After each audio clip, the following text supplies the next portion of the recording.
நிச்சயமாக பேச்சுவார்த்தை நடத்தப்பட்டு விரைவில் தீர்வு காணப்படும். இந்த மருத்துவக் கல்லூரி மாணவி உயிரிழந்ததுக்கு வந்து கனிமொழி எம்பி எந்த கருத்து சொல்லுங்க? இல்லையே, நான் சொல்லியிருக்கேனேங்க, ட்வீட் பண்ணியிருக்கேன். சமூக வலைதளத்திலையும் ஒன்றும் வெளியிடல. ஏங்க போய் செக் பண்ணுங்க போட்டிருக்கேனா இல்லையான்ட்டு. அவங்க குற்றச்சாட்டு யாரு? அவங்கள போய் செக் பண்ண சொல்லுங்க, அப்புறமா பேசுவோம். சரி. இந்த இலங்கை தமிழக மீனவர்கள் வந்து சர்வகுலத்தில் உள்ளவங்க 22 அரசு பண்ணியிருக்காங்க. அவங்க நிலவரம் இப்போ எப்படி இருக்கு? படகுகளோட சேர்த்து விடுவிக்கிறது வாய்ப்பு இருக்குதா?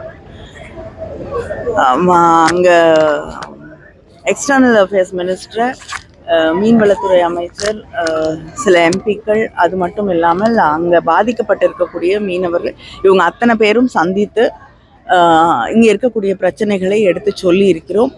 விரைவில் வந்து அவர்களை, ஏன்னா அங்கே சில சட்ட சிக்கல்களும் இப்பொழுது இருப்பதால் நம்ம வந்து பேசி அவங்கள விடுதலை செய்வது என்பது கொஞ்சம் கடினமாக இருக்கிறது. ஆனால் தொடர்ந்து முதலமைச்சர் அவர்கள் வலியுறுத்தி கொண்டிருக்கிறார்கள். நாங்களும் தொடர்ந்து அங்கு பேசி கொண்டிருக்கிறோம். நிச்சயமாக விரைவிலே விடுவிக்கப்படுவதற்கான வாய்ப்புகள் அதிகமாக அதுதாங்க. அவங்க பார்லிமெண்ட்ல ஒரு லா பாஸ் பண்ணியிருக்காங்க, அது வந்து தேசியமயமாக்கப்படும் என்று.